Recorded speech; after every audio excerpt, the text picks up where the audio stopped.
What's up, money magnets and master traders? We have a new week coming up and it's time for us to get ready. Let your Uncle Charters chart for you. And of course, we're going to start off with the SPY. We're looking at a weekly chart here and we can see that last week's candle was within the range of the previous week's candle. This is the sign of chop that we are in the consolidation phase, the chop phase. But we do have a range to watch, which is based on July 28th's weekly candle. The range is 619.29 up to 639.85. So it is a $20 range. And based on the weekly chart, that is the two important pivot levels to watch. Another important pivot level to watch based on the weekly chart is also the 5 weekly moving average. July 28th's candle, we lost the moving average. The week after, we recaptured it. It says 629.44 right now, but by the time the week starts tomorrow, it'll likely slope up a little bit to the 630 to 632 area. So that is another important pivot zone. As long as above the 630 or 632 area, there's a good chance we go up and hit 640. And if we're below the 630 to 632 area, there's a good chance we go and drop down to the 619-ish area. Whichever way we break this range on the weekly chart is going to tell us to be bullish or bearish. So at this point, we'll move down to the daily chart because we identified the most important pivot levels on the weekly chart. So now we need to look at what happened on the daily chart. And last week, we recaptured the 5 daily moving average on a Wednesday. The next day, we retested that moving average as a support and found buying pressure. And we ended the week clearing a Fibonacci level, the 635.5 Fibonacci level. Now, the last all-time high close we had was at 637.10. Last Friday, we had a close of 637.18. So technically speaking, that was a new all-time high close that we had. But if we want to put in a new record and to be bullish, 635.5 is the daily chart level for tomorrow that must hold. As long as above it, Friday's breakout stays intact. This leaves 637 and 640 in play. And as long as above 635.5, we can clear those levels to head to new all-time highs. I had a macro level, fib level still around the 644-ish area. I'm wondering if we're going to hit it. That's the bull case scenario. The bearish case scenario is that we need breakdowns of support. So we do have a trend line here looking like a wedge or a bear flag. Well,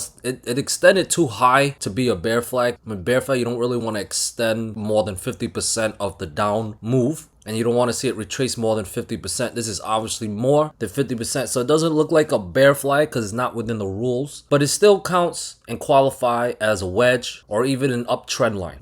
However you want to look at it. But either way, the bears need to break down support starting with 635.5 and then based on this uptrend line, take out the 634 level as well. I also mentioned the weekly chart level, 632 to the 630 zone. Those are all support levels on the daily chart as well. So if we are to get a big move or start some type of waterfall or rug pull, we need to break down that support level on the daily chart, 635.5 and 634. And that should send us down to 630. And below 630, I have 627, 624, 621, and the 619 level. Below 619 on the weekly chart, bears are in control. But on the daily chart, we just need to break down 635.5 and 634. And then we can talk about being bearish because we are getting some bearish price action. So just remember, for the daily chart for tomorrow, 635.5 is the equilibrium level. Above it, we can keep the bounce going, possibly to another new all-time high. And below 635.5 and 634, based on this structure, it will be pullback time. Moving on to triple Q, similar situation with the new all-time high close, but it did retested a previous sell zone around the 574.6 area. If bulls want new all-time high again, they'll need to clear 574.6 to get to 576, 578, and 580 if it is pullback time. I have support at 573, 571, and the critical fib level at 569. All those levels must fail for me to consider pullback mode. I would look to short if 573 or 571 fail, but for a potential multi-day move below 569 is needed to get us down to 567 for the gap fill, 565.8 or lower in play. Keep in mind this also has some type of uptrend line that I'm watching as well added here. I have to change the color, and breakdown level would actually align with my fib level 569, so it just shows how much more important that level is. So below 569 bears take control, but above we could set a new all-time high. Triple Q would just need to clear 574.6 to do so. Here is NVDA, also at a new all-time high close, but it did end the day on Friday with an all inside candle setup. The mother candle's range is down to 178.8 up to 180.77, so it's a small little range. If it is pullback time, we want to see that low get taken out. I do have support at 180, but 178.8 also must fail to put 177, 175 or lower in play. You want to look to short below 180 and 178.8. But if it is going to continue to set new records, support levels must fail. 182 and 184 are still those levels. Now, I do have the mother candles high at 183.8, but keep in mind clearing my 184 level would also take out that level. So either way, above 184, 186 plus is incoming. 186 is a macro level, fib level I have, so they'll need to clear 184 to go hit it. Otherwise, 180 or 178.8 loss, we are bearish. We have some small candles. I mean, coin is a volatile stock, but we have some small candles, and we need to look at where the wicks are coming from. That shows us where the sell zone is, and look at this bottom wick. That shows us where the buy zone is, and that tells me what levels to watch. So the high, the resistance at 318, and the lows all the way down to 301. That is our chop range, 301 to 318. The middle level is at 310. Well, I do have a level at 313.7, 312, 310, and 308.5. Those levels must clear if we are to get a bounce. Stay above those levels, and we could possibly go back and hit 318. 316, then 318. Those levels clear, we are bullish on coin for at least another $10 to $20 move. Now, if we stay below 310, stay below 308.5, we want to short 307, 305 would be support, but the main support's all the way down at 301. If we're below 301, Unco would favor a multi-day move to the downside, another 10, 20, maybe even $25 move to the downside. Coin is not for the faint of heart, but if we can break that range, 301 to 318, I can expect a very, very beautiful move for coin. IWM also has an inside candle setup with the range being 222.8 down to 218.5. That's the range. As of right now, I still have that Fibonacci support at 221.5, which held last Friday. If it can clear, then we can go and target 222.8. If that level clears, we are bull biased on IWM based on the inside candle setup, and that would put 224 and 226 plus back in play. Now, if we are to get bearish, I need to see below 220 and 218.5. We break down both those levels, we are bearish on IWM, especially below 218.5, taking out the mother candles low and putting 217 fib level in play with 215 or lower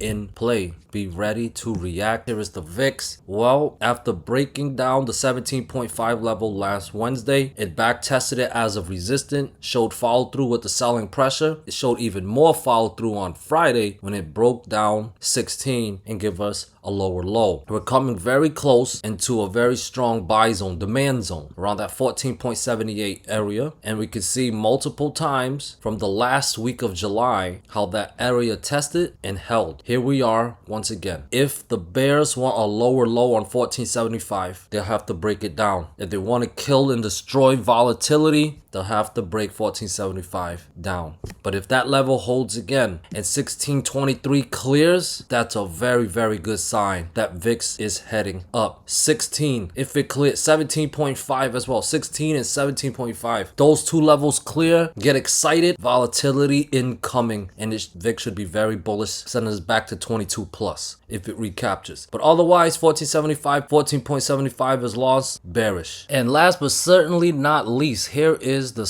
Tesla. We have a fourth touch of my down green trend line and I'm wondering, can the bulls get the breakout? If the answer is yes, the levels I'm watching are 330, 331.5, 333, and 335. That was last Friday's pivot high. If we can clear all those levels, especially above 335, Tesla will be in breakout mode, and there's a good chance we'll head up to 346, 347.5, and the 349 area. Another $10-15 pop to the upside would not surprise me, but we'll need to get breakout mode. If this is a lower high, we'll need to break down support. As you can see, I added the uptrend line, and you can see the big triangle pattern. So if we start seeing support levels fail, there's a good chance we go back to the bottom of the triangle. So for me to trust the rejection, support at 328, 326.5, 325, 323.5, 322, and 320.5 all need to fail as support. So bears have a lot of work to do, but if they can get it below 320.5, that's a great chance we can go back to the bottom of the triangle pattern. We're talking about another $20 to $30 move here. So that's what I have for today to help us get ready for this week. I appreciate you guys being here. I really hope I was able to help you guys find some value, and I'm able to assist you guys. And yeah, good luck, and never ever forget, no matter what the 3D dimension tries to tell you, don't ever forget that the truth is in your mind and it's in your heart, and it's the belief that you are a money magnet. Peace.